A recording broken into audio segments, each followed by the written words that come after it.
Ready? Ready. Ok. Oi, pessoal, tudo bem? Bom, hoje nós vamos falar uma coisa super importante. E sobre o que vamos falar? Cambly. E Cambly é uma plataforma de inglês online muito boa que você pode encontrar. Eu tô olhando pro meu pai agora, tá muito engraçado. A gente gravando o anúncio. Sorry, Cambly. Você pode encontrar Coisa bizarra está acontecendo aqui. Você pode encontrar professores nativos da língua inglesa de qualquer região do mundo. Não é o máximo, pai? O máximo, Cambly. O Marco Antônio, você fez uma aula. Você gostou? Adorei. Eu fiz uma aula com uma professora de Dakota do Sul, South Dakota, e muito simpática, adorei. Fiquei assim me sentindo muito confortável. E, pai, você se considera de qual nível de inglês? Eu sou assim uma pessoa num primeiro nível para o segundo, quem sabe, de uma escala de 1 a 10.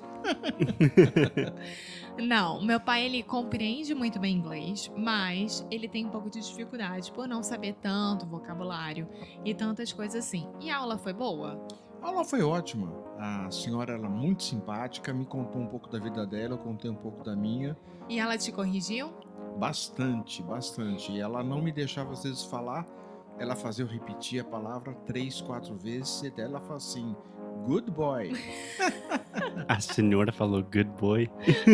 Sendo que não era uma senhora, porque eu vi o rosto dela. Sim, eu sei. É, uma Eu pessoa não jovem. vi, eu achei que ela fosse uma senhora que morasse em South Dakota, assim, num chalé nas montanhas, cheio de neve em torno. Eu já fiz toda uma fantasia, mas foi muito bom.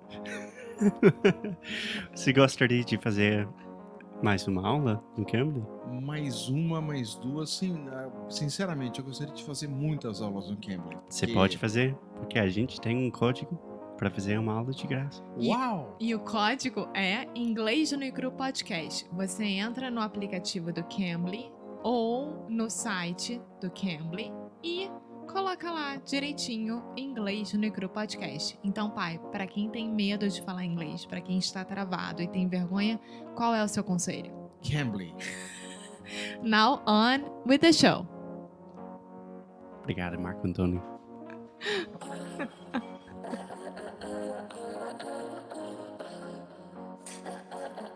Hey guys, welcome to another episode of Inglês no Cru Rádio. Alexia, how are you doing? I'm sleepy. Oh, But surprise. Alexia is a little sleepy. yeah, but I had a very good night of sleep. Yes, and why would that be? Amo, what were you doing last night? Yeah, I was dancing sambinha. Yes. So just to give a little bit of context, Alexia and we are in Portugal right now, and we went to a very cool market that is close to the apartment where we are staying, and they had a sambinha. Uma roda de samba. Yeah. And Alexia, my lovely girlfriend, just imagine this is like a small, chic boutique shopping mall, right? Yeah. But just with restaurants and stuff. And it is full of Portuguese people sitting quietly, eating their francesinhas and their codfish. And then the samba starts to play. Alexia gets out of her chair, starts shaking her butt, throwing her arms in the air like the crazy carioca that she is. And with time, more and more cariocas, brasileiros in general, started to join you. And it was really, really funny. Yes, I made a lot of friends last night. We were like exchanging eye contact. Exactly. That is exactly how we say that. Yeah, and it was so fun because it felt like we know each other for a long time, but we didn't. And everyone is dancing and singing, and it was so good.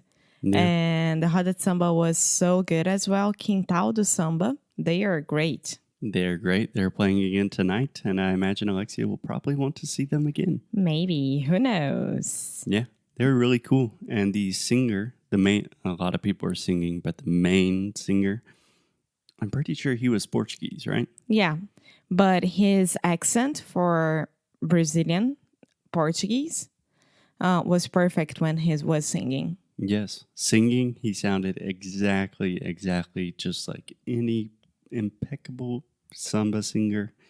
But then speaking, it's like, oh, this is a Portuguese guy. Yeah, but the main reason that we are talking about this today is Yeah. So right before the show started on the TV, we saw that João Gilberto, arguably the father of Bossa Nova, passed away. passed away. Super sad. Yeah, he was already super complicated, like health speaking and mentally speaking and everything speaking. In that case, I would say health-wise. Yeah, Yeah. Yeah, he was quite old. Do you remember how old he was? 88 years old. 88. So already well into his old age. But nonetheless, always sad news to hear about a person that you love passed away. Yeah, and you know more about João Gilberto than I do. Why? So the first song that I ever really remember hearing that was a Brazilian song.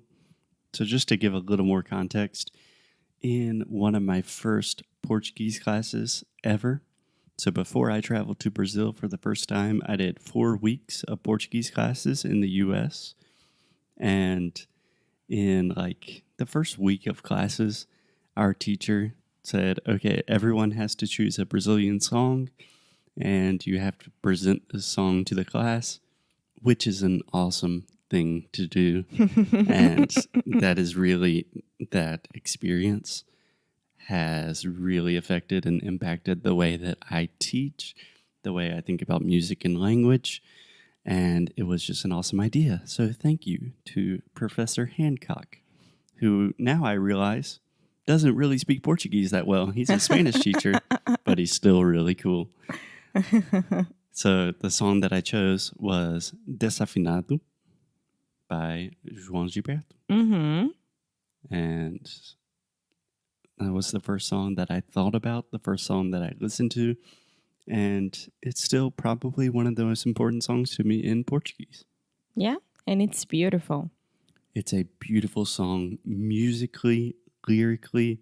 The composition is so intricate and complicated because he is literally saying, como é que começa? Se você quiser que... se você dizer que eu não desafino, amor. So he's talking about being out of tune. So afinar would be to tune. And then you could say desafinar. I think the best way to translate that is out of tune. Mm-hmm. And the song is actually a little bit out of tune. The way he is singing, the melody, the rhythm does not follow with the way he is playing.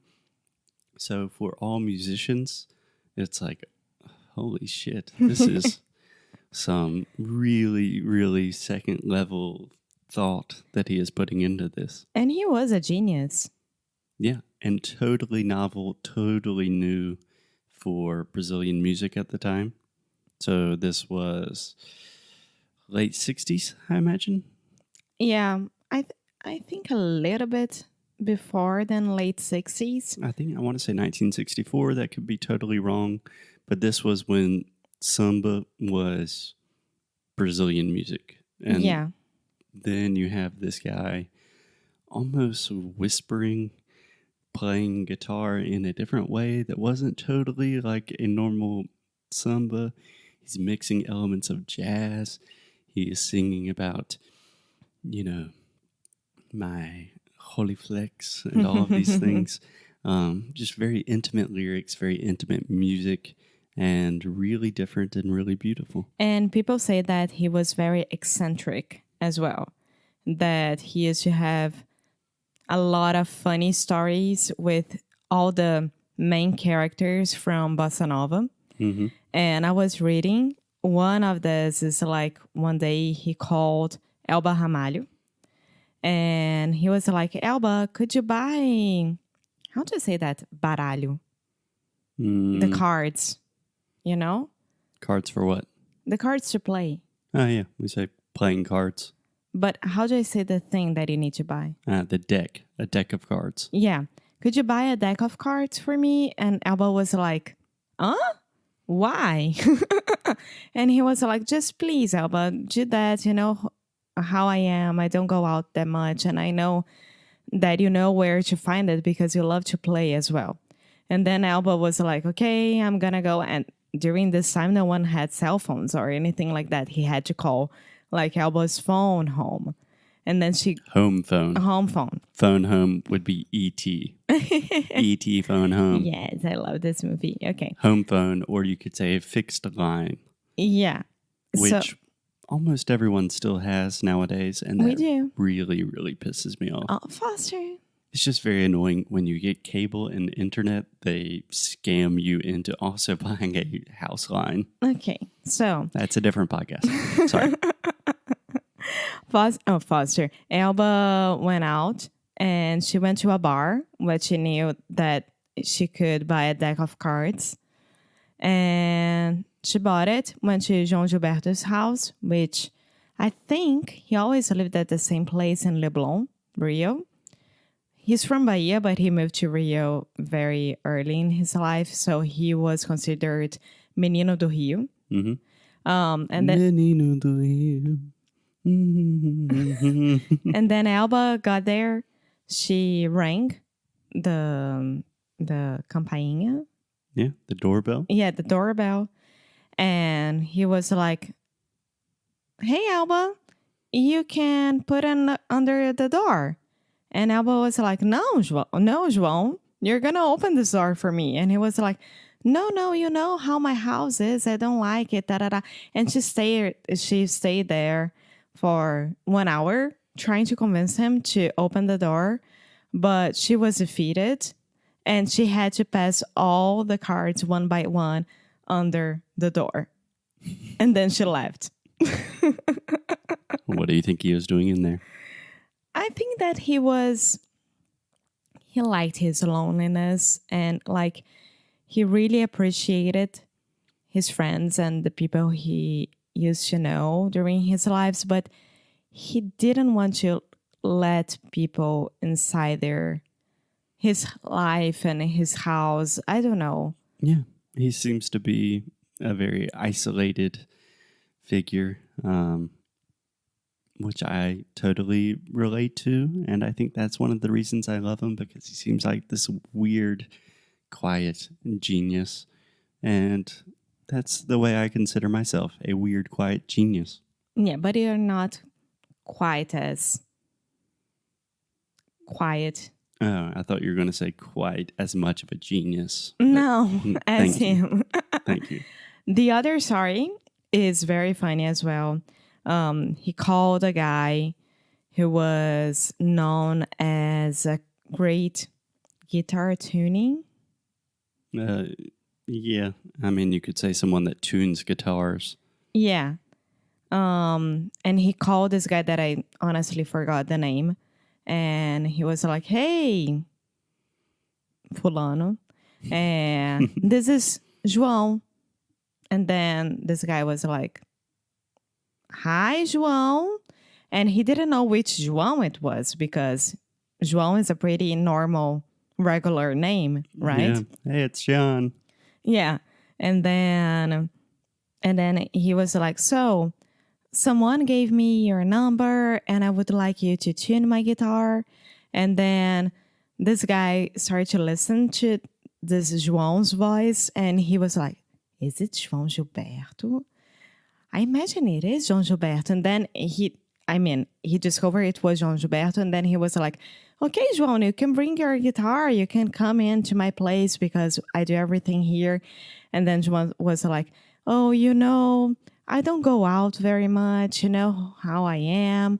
And this guy was like, okay, I can go to your place. And then I can see you trying out the guitar because we need to practice together because I need to how to do it the way that you play. Right. And then João was like, oh, you know how I play. I play the same way for 50 years now. You don't have to see me playing.